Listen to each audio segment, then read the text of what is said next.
Welcome to relivetv. I'm Matthew Tell It Little, and I'm joined by Jacob Toff Farrell, as always. How you doing? Pretty good, pretty good. How about yourself? So good. I just got my new pair of Sennheiser HD 650s, which are fairly decent headphones, and I'm really enjoying them. Just listening to music and playing some video games, and I can't wait until I can throw them onto my amp, which hasn't arrived yet, and just see how amazing I can make these things sound. Yeah, I can imagine they'll probably be pretty good there. So yeah, I'm pretty excited. They sound surprisingly good just out of onboard. But really, that's not what we're here to talk about. We're here to talk about Counter-Strike Global Offensive. Right. The old CS:GO. And it's been about a week since we did this before. And so I gotta readjust a little bit since that was the last time I played it. But unfortunately, with the whole audio issue last time, it still was a really, enjoyable game to play. I wish the audio would have picked up on that, because we asked some pretty important questions there. But yeah, nonetheless. Thankfully it's not audio issues in game, just audio issues with our stream. Yeah. And we'll do the same thing we did last week. If viewers have any questions, they're welcome to type that into the chat room, and we'll make sure that gets answered during the stream. But anyway, so looks like you're trying the sniper rifles this week a little bit more. Yes. After my amazing spree of not using them even a single time last week, I figured it would be for the best if I at least got a little bit footage in there, seeing as how it's not my favorite weapon, but it is a very important one. And I don't know where this guy is, but I am almost certain he is just camping B. Oh, boy, he's right behind you with an op. So, as you can see, you're on Dust. This is the only map currently available for random matchmaking in the game. Right. There is also Dust 2, but you have to join that in a custom game, and I believe we'll do that next week. But for now, Correct. we'll just be hanging out on good old Dust 1. A game that's a map that we haven't seen in competitive play for a very long time. But I don't know, Toff, were you playing Counter-Strike 1.4 and 1.3 when this game was still, in rotation on some of the... I unfortunately was not. I picked up Counter-Strike right as the big ol' 1.5 to 1.6 change was happening. So I missed out on a lot of that good old school stuff. I played 1.5 for all about a month or two before 1.6 came along, so it's pretty much all 1.6 for me. And now CS:GO. The next big step there. So in the game right now is the AK-47, the M4A1 carbine, the M4, what else do we have? No MP5. We have a P2000 pistol, a Desert Eagle, yeah, a Glock. The UMP is in it, the UMP 45, as I am currently using after I jumped into that bot, which is also another unique feature. If you don't have other players on your team, you can just jump into a bot that is still alive on your team after you yourself as a player have died. Yeah, it just keeps the action going, which is really interesting. Some of the bot AI seems to be pretty hit or miss, so... Yeah, sometimes they'll let you just sit right behind them, and other times they will just come around a corner already looking at you and just give you the old one click. One click to the face. Yeah, but so far, in terms of how it plays and how the guns handle, it seems to be like the scale is tipped a little bit more on the source side of things, but I mean, I'm sure that'll be filed out. And There we see another thing right there. The dust itself on this map and the effects can sometimes be a little hard to get past. There was just some very minor Yeah, just a dust little bit of there. I effect could there, barely and you see that couldn't guy. even see. Yeah, definitely. The just almost like functions like a smoke. Speaking of smokes, they do have smokes still in the game. Are they available for purchase? I know flashes and Molotov cocktails for sure, Right. but I'm Yeah. not sure if I've seen the. I'm not sure actually. I will check as soon as I spawn. I have not checked the nade selection just yet. The buy menu itself is actually pretty interesting.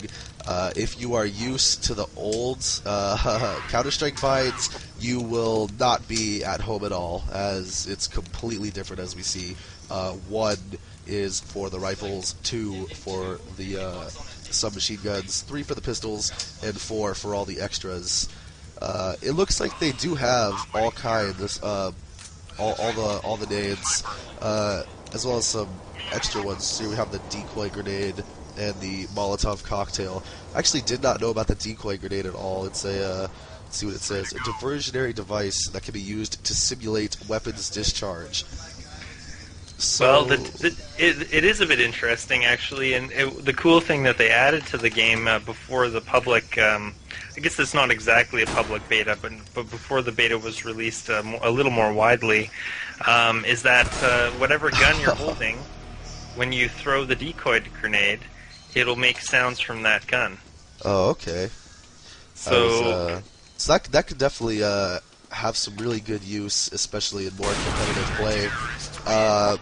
There it looked like I got a shoulder shot there. well, But it didn't get the kill. as far as nades though, you were thinking more. You had more strong feelings about the Molotov cocktail, Right, and yeah. wondering whether that would work in competitive play. Yeah, I definitely think, as it stands, that Molotov could be pretty abusable, especially more so only in the maps that have a really far apart bomb site, which, something like Dust 2 or Inferno, something where it just takes so much time just to get from one site to the other, and then on top of that, you have an extra X amount of seconds added onto that where you just can't access the bomb at all. You mentioned earlier about the game being a little bit more like CS Source.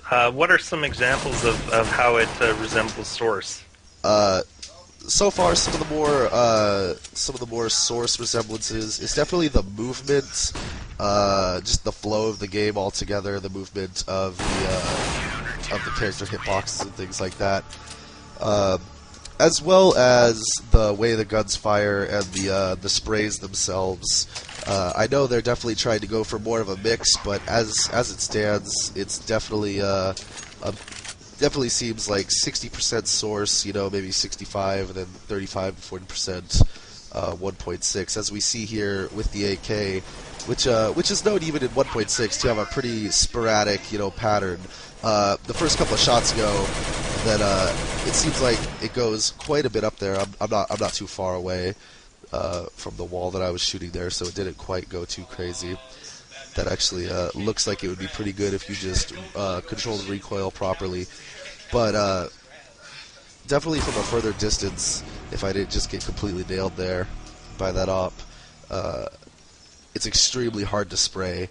And spray was a pretty big part of 1.6, like, if you knew how to control it, it didn't really matter what range you used it from. Kind of like some of the Swedish players, back in the day, like Heaton and stuff, kind of taught us that. You didn't need the sick aim to still be able to pull it in.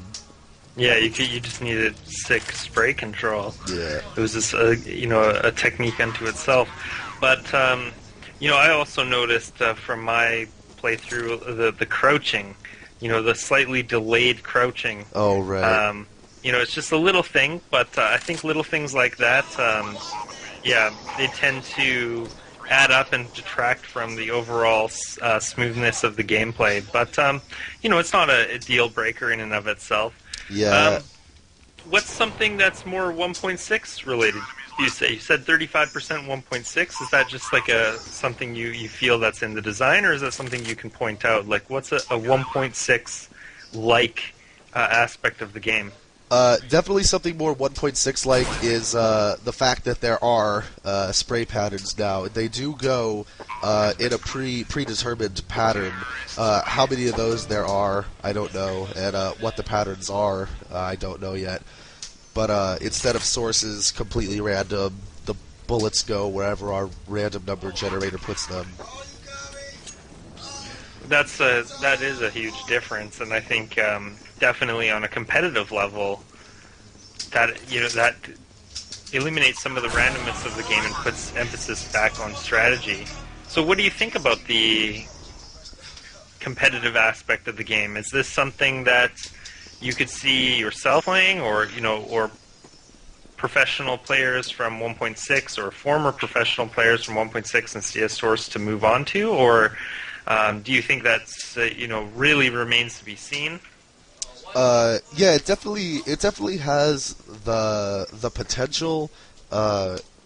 Currently, I would definitely I would not recommend in its current form to be taken seriously at all. Hmm. There's tons of room for improvement, which I hope they will go the route of improvement and not needless stuff that doesn't really affect the game either way, like A riot like shield. yeah, like or something pointless like hats. Please, no hats in CS:GO. No outfits. Yeah. Look at them in their pretty little outfits.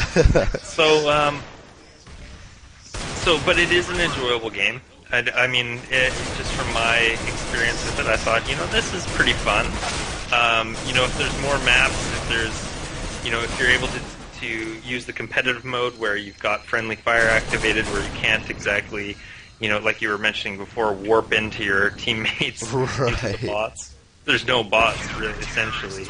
I see potential personally, but like you said, it just remains to be seen. And in fact, it's been a while since the last patch.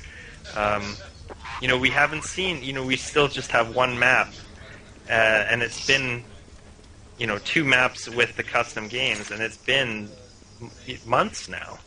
Yeah, I have heard talk that the next patch is coming, and fairly soon at that. I've heard it should be coming at the end of this month, so I don't know if that means, actually coming out at on like the 30th of this month, or just more towards the end. Well, that's interesting, and we'll definitely make sure to cover any new developments. So, you've haven't used the op and is it the scout? It looks like it's called the SS something. Yeah, it definitely doesn't have the It name sounds a lot Scout. differently. Let's It find seems out to here. handle fairly similarly to. Yeah, we have the SSG-08 here, and I didn't notice, but it actually has statistics on the guns themselves. Firepower, fire rate, accuracy, and actually how much it slows you down while you're holding it. Here we see the op puts you all the way at the lowest movement, while the Scout or the SSG-08, as it's now called, I guess, puts you at a pretty high movement, faster than any of the rifles, and that's definitely 1.6. So I'm glad they kept the small sniper rifle. Leaves you moving faster than any of the rifles. Woo! And that bot just took off my dome. One thing that speaking of 1.6, I did hear that there will be boosting in the competitive version of the game, whereas in this version that you're playing right now, you can just walk right through your teammates. There's no collision detection. Yeah, but that will be integrated into them. Yeah, I think that's actually a pretty important aspect. Like getting to new unique places that especially places that your opponent can't get to or just won't expect you to be in, could be a very important advantage.